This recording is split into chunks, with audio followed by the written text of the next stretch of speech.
Hey there, friends. My name is Carson Barlow, and welcome to Humanity 3.0. Last week I talked about the possibilities of what would happen once we hit the singularity. Now I'd like to take the time to talk about some of the measures we could take to help guide the process to a little bit more of a better outcome. There are two main parts to this approach I'd like to get into. What you and I, the everyday person, can do, and what the developers of AI can do. Let's start with what we all can do.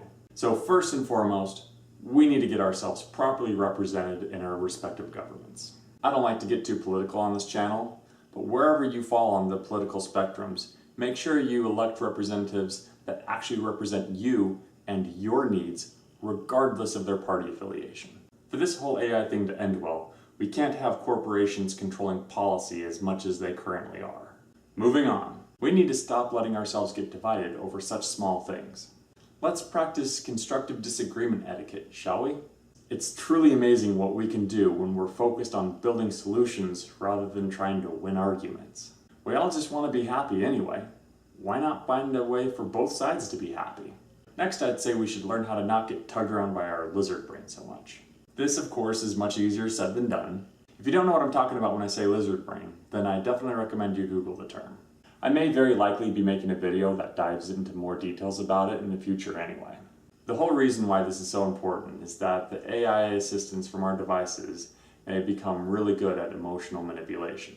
Hell, advertisements already are. Now, we all get manipulated, but it's important to know where your buttons are, if nothing else. And lastly, we must choose to empower ourselves. Again, this is a long, possibly endless process. But one way that I have learned to empower myself is to learn how to make peace with myself. And I say this because I believe that the level of peace we can have with others cannot exceed the level of peace that we can have with ourselves. When it all comes down to it, AI is most likely to promote the kind of world it is birthed into. That means that AI needs to be birthed into a peaceful world if we are to increase the chances of it promoting a peaceful world. I know I've covered a ton of stuff just now, some of which I've covered in some of my previous videos. And some things, well, I just may have to go more in depth into later. Now I'd like to talk to those who are developing AI. As a test automation engineer, it's my responsibility to future-proof the code base of where I work. Now, I don't know how you have things set up in your shop or how it compares to what I'm about to tell you. You may already have got this covered, but if you find value in what I have to say, then great. Okay, so this is how I see things. First of all, I think it's only a matter of time before we lose control of AI.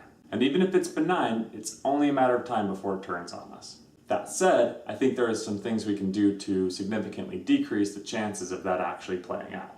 As in, the heat death of the universe would sooner come than robots turning on humanity. So how do we go about this risk management? I'd say that I've got a pretty straightforward idea. Basically, you'd have an elaborate version control setup. Now, I'm not talking about your typical development, QA, staging, and production environments here. No, I'm talking about 20 different versions of production.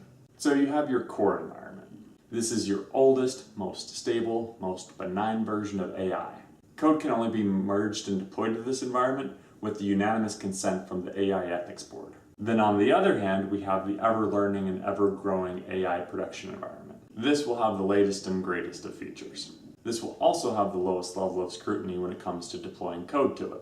Now, obviously, you'd still want to maintain traditional development standards, but when it comes to the nature of these features, there'll definitely be a lot more wiggle room here. Now, the remaining 18 production environments I mentioned would be used to interpolate between the core and the latest and greatest environment.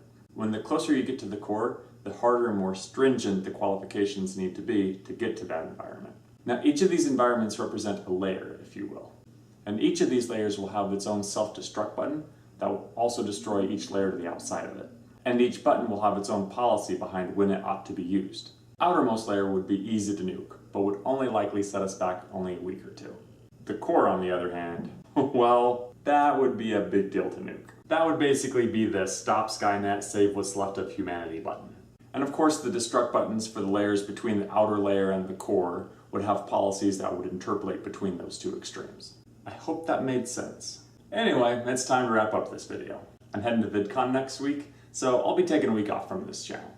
And I may or may not take one more week off just to recharge my batteries. So in the meantime, stay classy, my friends.